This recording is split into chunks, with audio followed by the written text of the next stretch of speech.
안녕하십니까. 샬롬, 반갑습니다. 오늘은 사순절 32번째 날입니다. 오늘도 주님과 함께하는 행복한 하루 되시기를 바랍니다. 오늘은 마가복음 14장 1절로부터 11절의 말씀입니다. 제가 큰 소리로 봉독하겠습니다. 이틀이 지나면 유월절과 무교절이라 대제사장들과 서기관들이 예수를 흉계로 잡아 죽일 방도를 구하며 이르되 밀란이 날까 하노니 명절에는 하지 말자 하더라. 예수께서 베다니 나병 환자 시몬의 집에서 식사하실 때 한 여자가 매우 값진 향유 곧 순전한 나드 한 옥합을 가지고 와서 그 옥합을 깨뜨려 예수의 머리에 부으니 어떤 사람들이 화를 내어 서로 말하되 어찌하여 향유를 허비하는가? 이 향유를 300데나리온 이상에 팔아 가난한 자들에게 줄 수 있었겠도다 하며 그 여자를 책망하는지라. 예수께서 이르시되 가만두라. 너희가 어찌하여 그를 괴롭게 하느냐? 그가 내게 좋은 일을 하였느니라. 가난한 자들은 항상 너희와 함께 있으니 아무 때라도 원하는 대로 도울 수 있거니와 나는 너희와 항상 함께 있지 아니하리라. 그는 힘을 다하여 내 몸에 향유를 부어 내 장례를 미리 준비하였느니라. 내가 진실로 너희에게 이르노니 온 천하에 어디서든지 복음이 전파되는 곳에는 이 여자가 행한 일도 말하여 그를 기억하리라 하시니라. 12 중에 하나인 가룟 유다가 예수를 넘겨주려고 대제사장들에게 가매 그들이 듣고 기뻐하여 돈을 주기로 약속하니 유다가 예수를 어떻게 넘겨줄까 하고 그 기회를 찾더라. 네. 예수님께서는 계속해서 수차례에 걸쳐서 제자들에게 또 주변에 있는 사람들에게 예수님의 고난과 죽음에 대해서 예언을 하셨습니다. 이제 그 고난과 죽음이 구체화되어지고 현실화되어지고 있습니다. 대제사장들과 서기관들이 예수님을 잡아 죽이기 위한 방도를 찾고 또 예수님의 제자 중 한 사람 가룟 유다는 대제사장에게 가서 돈을 받고 예수님을 팔게 됩니다. 그 와중에도 오늘 한 여자는 매우 값진 향유 옥합을 깨뜨려서 예수님의 머리에 부음으로 예수님의 장례를 준비했습니다. 원래 대제사장과 서기관들은 사이가 서로 좋지 못했습니다. 그들은 많은 부분에서 서로 대립하고 있었고 서로에게 앙숙처럼 지내고 있었지만 그러나 예수님을 죽이기로 하는 일에는 마음이 하나가 되었습니다. 왜 그랬을까요? 각자에게 이 예수님으로부터 지키고 싶었던 것이 있었기 때문이겠죠. 그들이 생각할 때 예수님께서 자신들의 위치나 자신들의 자리를 심각하게 위협하고 있다고 생각을 했던 모양입니다. 그래서 그들은 어떻게 하면 예수님을 없애버릴 수 있을까를 생각하면서 그들이 연구하고 또 정탐을 하고 살펴보면서 예수님의 어떤 허물을 찾으려고 노력했고 또 어떻게든지 죽일 수 있는 방편을 찾으려고 애를 쓰고 있었습니다. 사실 그들은 하나님을 가장 가까이에서 섬기고 있는 사람들이라고 해도 과언이 아닙니다. 하나님을 가까이에서 섬기는 사람, 하나님을 더 잘 아는 사람, 그래서 내가 하나님의 마음을 더 잘 전할 수 있다라고 생각하는 사람들이었습니다. 그럼에도 불구하고 그런 사람이 더욱더 이 하나님에 대해서 그 공경하는 마음, 두려워하는 마음이 사라져 버렸다라고 하는 것입니다. 성경을 가장 많이 연구하고 가르치는 그런 사람들이었습니다. 그럼에도 불구하고 그들은 진실을 탐구하는 데는 관심이 없었습니다. 서기관과 대제사장들은 하나님보다 사람들의 시선을 두려워했고 하나님보다 로마 정부를 더 두려워했던 것입니다. 6월절 명절이 되어서 그들이 예수님을 6월절에는 말자, 명절에는 하지 말자.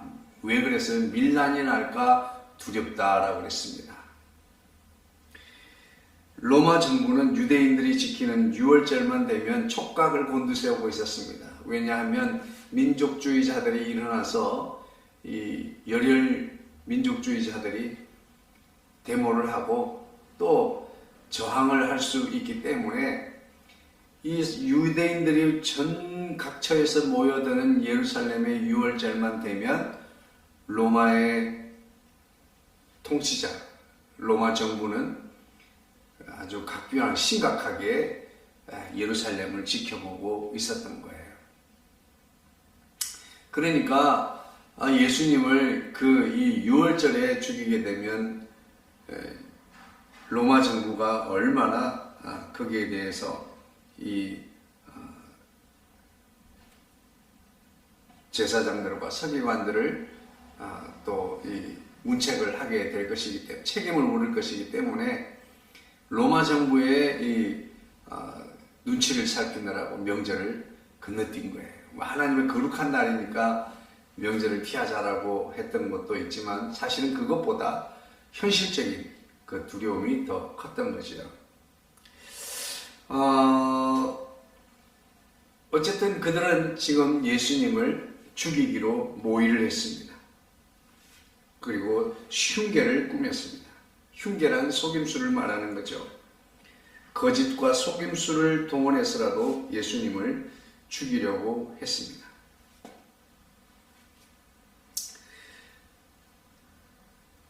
서기관들과 대제사장들은 그들은 늘 하나님과 가장 가까이 있는 것 같았지만 오늘 그들은 예수님과 전혀 다른 길을 서 있었던 것입니다. 예수님과 같이 있었던 사람들, 예수님을 가장 가까이에서 따라다녔던 제자들, 예수님과 함께했던 사람들, 그 사람들은 모두가 예수님이 십자가를 지시는 그 순간에 사라져버리게 됩니다.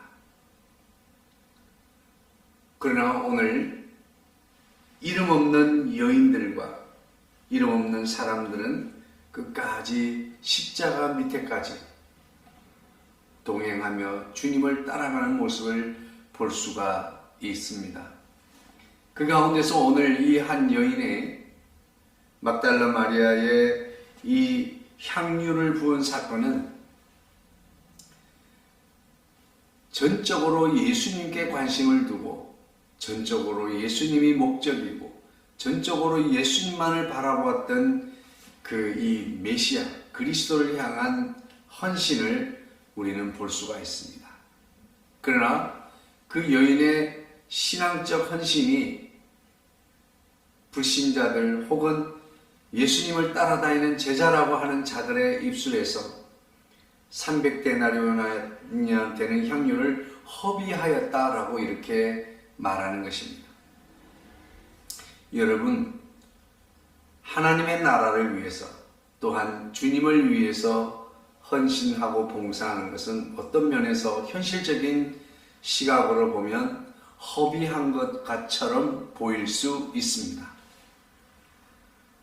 우리가 하나님 앞에 드리는 모든 것들이 그렇습니다. 그것이 현실적인 시각으로 보면 그것은 허비한 것처럼 보일 수 있는 거죠. 오늘 그 가운데 다른 성경에서는 가룟 유다가 그렇게 말하였다라고 말하고 있습니다. 관심이 예수님이 어떻게 생각하시는지 예수님께 관심이 있기보다는 그 돈에 관심을 가지고 있다라고 성경은 설명하고 있는데요. 오늘도 마찬가지입니다. 이 대제사장과 서기관들은 메시아 그리스도를 앙망하고 기다리면서도 정작 이 땅에 오신 예수 그리스도에 대한 관심은 전혀 없습니다. 오직 그들의 관심은 자신들의 자리, 자신들의 지금 위치가 위협당하고 있다고 하는, 자신들에게 관심이 있는 거예요. 자신들의 권력과 자신들의 지금 이 모든 권위, 누리고 있는 모든 것들, 이런 것들에 관심이 있는 것입니다. 그래서 그들은 하나님을 섬기는 이 모든 것들은 하나님이 목적이 되고 하나님을 향한 모든 삶이 수단이 되어야 할 텐데, 이것이 바뀌었습니다. 자신들의 삶이 목적이고 자신들의 위치와 자신들의 누리는 이것이 목적이고 예수님이 수단이 되어버린, 하나님이 수단이 되어버린 사람들입니다. 제자들도 그렇고 모든 사람들이 그렇습니다. 십자가에 다닐 때는 아무도 없었습니다. 오늘 저와 여러분은 한 여인의 헌신을 허비하였다라고 보는 이 현실적인 판단 앞에서 우리는 신앙을 가지고 현실 속에 살아가는 사람들입니다. 어찌 보면 현실적인 시각으로 보면 시간과 에너지, 자원, 이런 것들에 대한 허비라고 이렇게 보여줄 수 있습니다. 그러나 여러분, 우리 삶을 돌아보면, 믿음 안에서 돌아보면 결코 허비한 것은 아무것도 없었습니다. 아니요, 허비한 것이 아니라 더 많은 것을 받은 것에 대해서 우리가 감사를 표현한 것이고 내 마음을 드러낸 것이지요. 그런데 예수님이 목적이 아니고 예수님께 영광을 돌리고 예수님께, 이 한 여인은 예수님의 장례를 위해서 이 향유를 드렸습니다. 그런데 주변에 많은 사람들은 그들의 현재 삶의 목적이 있기 때문에 예수님이 수단이 되었던 거예요. 예수님이 이 이스라엘의 왕이 되어진다면, 한 나라가, 예수님이 한 나라의 왕이 되어진다면 우리는 틀림없이 한 자리씩 차지하게 될 것이다. 지금은 비록 고생을 하고 있지만 이 땅에서 떵떵거리고 산란해 올 것이다. 혹시 여러분 예수 믿고 살고 있으면 지금은 내가 비록 이렇게 어렵지만 떵떵거릴 때가 올 것이다, 이런 기대를 가지고 있습니까? 아마 불신자라면 이해할 수 있을 것 같아요. 왜냐하면 그 사람들은 이 땅에서라도 잘 살아야 하니까요. 왜냐하면 영원히 지옥에서 살아야 할 것이기 때문에 불쌍하잖아요. 그러나 저와 여러분들은 그것이 우리 삶의 목적이 될 수는 없습니다.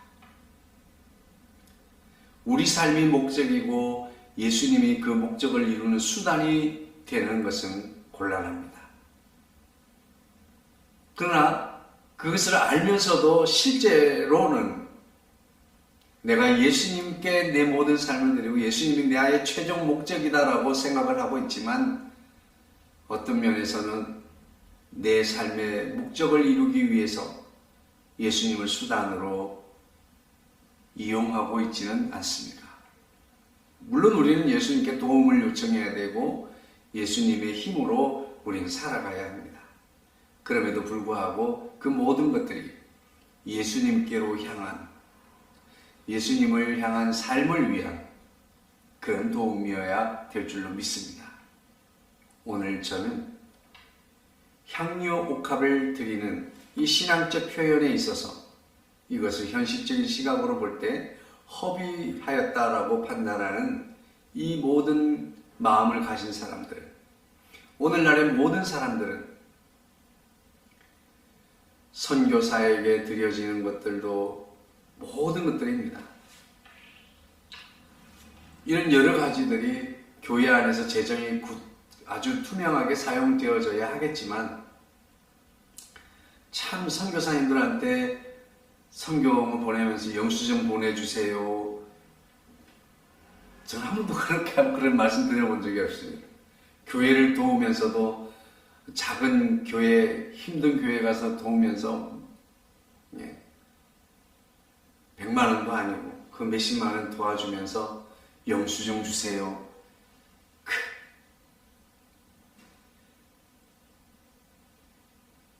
그런데 그것을 현실적인 시각으로 허비라고 보는 사람들이 있습니다. 오늘 우리는 예수님이 목적이고 우리 삶이 수단이 되어져야 됩니다. 그래서 우리 삶의 수단을 통해서 우리의 목적을 이루어가는, 신앙을 이루어가는, 주님께 영광을 돌리는, 주님이 원하시고 기뻐하시는 일을 이루어드리는 저와 여러분이 되어지기를 소망합니다. 이 사순절에 기뻐가는 이제 이 밤에, 우리 인생의 밤에 기뻐가고 있는 이때에 우리는 더욱더 주님을 내 삶의 최고의 목적으로 예수님을 향한 삶이 되어지기를 주의 이름으로 축복합니다. 사랑 많으신 주님 감사합니다. 하나님을 섬기는 사람들이 하나님을 두려워하지 않고 또 성경을 말하는 사람들이 진리에 관심이 없습니다. 예수님의 제자라고 하는 사람들이 예수님과 다른 길을 가고 있습니다. 하나님 아버지, 우리도 그럴까 두렵습니다. 우리도 결정적인 순간에 주를 부인하고 내가 가진 것을 놓을 수 없어서 하나님을 떠나고 내 속에 있는 욕망을 이루기 위해 주를 떠나게 될까 두렵습니다. 연약한 우리를 지켜 주옵소서. 연약한 우리를, 부족한 우리를 긍휼히 여겨 주시옵소서. 오늘도 늘 주님 앞에 연약한 저희들이지만 오늘도 주의 도움을 구하는 기도를 올려드립니다. 오늘도 주의 성령님 함께하여 주셔서 오늘 하루도 믿음 안에 승리할 수 있게 되게 도와주시고 주님을 향한 우리의 삶이 되도록 도와주옵소서. 모든 말씀 우리 주 예수님의 이름으로 기도하옵나이다. 아멘. 오늘도 주님 함께 승리하는 복된 한 날이 되기를 주의 이름으로 축복합니다. 사랑합니다. 축복합니다. 응원합니다. 화이팅! 샬롬!